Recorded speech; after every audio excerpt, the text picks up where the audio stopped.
Welcome back to another lesson. In our previous lesson, we set up Xcode and we got this project file set up using a basic template. If you already know how to program, you want to go ahead and skip to episode 6. We're going to spend the next few episodes going over really basics of programming. We are going to assume that people following these tutorials know absolutely nothing about programming and need a primer on every step of the way. So if you already know what you're doing, go ahead and skip to episode 6. If not, if you're a complete beginner, you're in the right place. Let's get started. All right, welcome back to lesson number 2, where we're going to be talking about numbers and variables. And we're going to teach you a little bit about how variables work in a programming language, how you declare variables using special keywords, and how to do basic arithmetic with some of the numbers that you can assign to those variables. So how we're going to get started is we're going to go to the official Apple documentation for the Swift language. We're going to be referencing this quite a bit. It's a really good introduction. So here's how you're going to do it. We're going to go over to google.com and you're just going to type in Swift, the basics. That'll bring up the official Apple documentation at the very top. If it doesn't for some reason, I'm going to go ahead and I'm going to provide a link to the documentation in the section below. Now, the reason why we're pulling this up and I'm making you aware of this is because this is a really fantastic introduction to the Swift programming language. Over the course of this, I'm going to go pretty high level on a lot of concepts and a lot of things that actually have a lot of depth to them. If you are the type of person that when we get to the end of a lesson, you think, man, I really wish I understood that concept better, or I want to go deeper on a particular thing, this is the place that you're going to go. And this is actually where we're going to start today's lesson with constants and variables. So let's jump back over to our code here, and we're going to clear out this first line. Now you can either just hold the delete key, or if you want to learn your first little shortcut, you can press Command Delete to clear out all of the text on a particular line. So we're going to add a couple spaces underneath this line that says super.viewDidLoad, which you don't need to understand at this point. It's just valuable for you to know that this is where our code can run right now when we launch our app. So this is where we're going to start writing. So the first thing that we're going to talk about is variables. Variables represent anything that you need to keep around, have a reference to in your programming language. Now, in our case, our variable is going to actually represent something that the user typed in. This is a calculator app. Users can type in numbers. So how we're going to start is we're going to be typing the word var. And you can see that Xcode understands this special keyword var, and it even brings up a little documentation explaining that it understands the keyword var.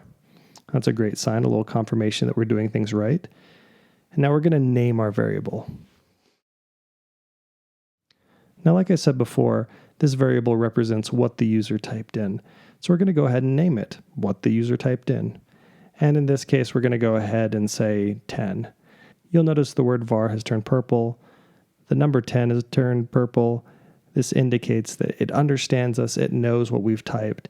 And it even has this yellow warning, which is surprisingly a good thing. This means that it actually understands what we typed, and it's trying to help us and say, hey, maybe you didn't do it exactly the way you thought we were doing it, but it does actually understand what it is we're typing. So in this case, what it's complaining about is that we initialized or we created a variable that we've never used, which is true. We created the variable, but at this point, we haven't actually done anything with it yet. Now, if you want one more verification besides the fact that this warning popped up, that what you've typed is correct, if you hold Option and click on a variable, you can see it pulls up this little inspector window. It says, you have declared with this declaration a variable that is named what the user typed in, and it is an integer. Now that brings us to our first numeric type. Now, an integer is any number that doesn't have a fraction or a decimal. So in this case, 10 is the integer we picked, but 10 could be -1, it could be a million, it could be 5. As long as there's not a decimal place or a fraction involved with it, it's an integer. Now, examples of numbers that aren't integers would be 3.5, 4.5, something like that, something that has a fractional component or a decimal component to it. And we will use some of those because this is a calculator app, but we'll get to that in a later lesson. Now, one of the pieces of functionality that the calculator app has is it has the ability to invert the sign of a number. So it can take it from being positive to negative. So what we're going to do here is we're going to create a variable that's going to let us do exactly that. Now, for those of you that are a little rusty on your math, the way that you turn a positive number negative or a negative number positive is you just multiply it by -1. So we're going to create this variable called number sign inverter, and we're going to set it equal to -1. Now you can see that number sign inverter has the same kind of recognition that we've typed it correctly. var has turned a light purple. The -1 has turned a darker purple. We have the same warning that we've created a variable and never used it. Now, finally, what we're going to do is we're going to create a variable that's going to be the result of our multiplying our number sign inverter by the number that the user typed in. So that's pretty simple. We're just going to type var once again, and we're going to name this variable result of multiplication. Now, instead of a fixed number, which is what we did for the previous two, result of multiplication is going to be what the user typed in times the number sign inverter. And this is one of the great uses of variables, is that once you have them, you can reuse them all over the place in your code. So now that we've got our number that the user typed in multiplied by a number sign inverter, which turns our 10 into -10, you'll notice that the warnings for the top two variables has actually changed. Rather than being a warning about an unused variable, because now they are being used, it's warning us that we have a variable that was never mutated. Now the word mutated just means changed. So these two variables are variables that were never changed. So what it's telling us we can do is we can change these to a let. And a let is a different keyword that declares a variable that doesn't change. And you can even see that as I change this var to a let, at the bottom that it says creates a variable that cannot change, which is exactly what we want. And the reason why it's called a let, for those of you that are familiar with math, you'll probably have heard mathematical equations explained in English, and what they will usually say is let x equal a number, let y equal a number, and that represents the pre-assumption to your formula, and those are numbers that are given and they won't change. Now, in this case, we're not actually going to change what the user typed in. We're going to stick with 10 the whole time. Now, you'll notice that the warning goes away, which is awesome.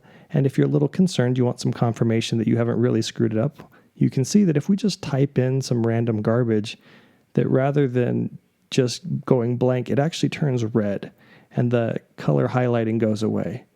So this is a great sign for us that we've typed it in correctly. We've changed our var into a let. Now, if we want further confirmation that what we've typed in is correct, we can go ahead and option click on it like we did before, and you can see that it recognizes it as a declaration. It's an integer. So we're going to go ahead and do the same thing to number sign inverter. We're going to change it to a let as well, and we can go ahead and option click to inspect it, and you can see that Xcode also recognizes that this is a valid way of declaring a variable with our code. Now, finally, the last warning that we've got is result of multiplication was never used. And it's telling us that if you're never going to use the variable, maybe you can consider replacing it with an underscore. Now, that's not very valuable in practice. All it's doing is telling Xcode, hey, I've got this multiplication happening. I've got to save the result of multiplication somewhere, but I actually don't care as a programmer what variable it gets assigned to. And so that's a way that you can explain to it, hey, I don't care about the result. Now, in this case, we don't care about the warning, and we are actually going to use the result in the next lesson. So we're going to go ahead and leave it named as result of multiplication for now. So that's it for this time. We gave you a little preview of numbers. We explained how to declare a variable in Swift. We talked about the special syntax for declaring a variable and what they mean and how you use them. Hope you'll join us for the next lesson. We're going to go deeper on variables, and we're going to continue the process of making this calculator app.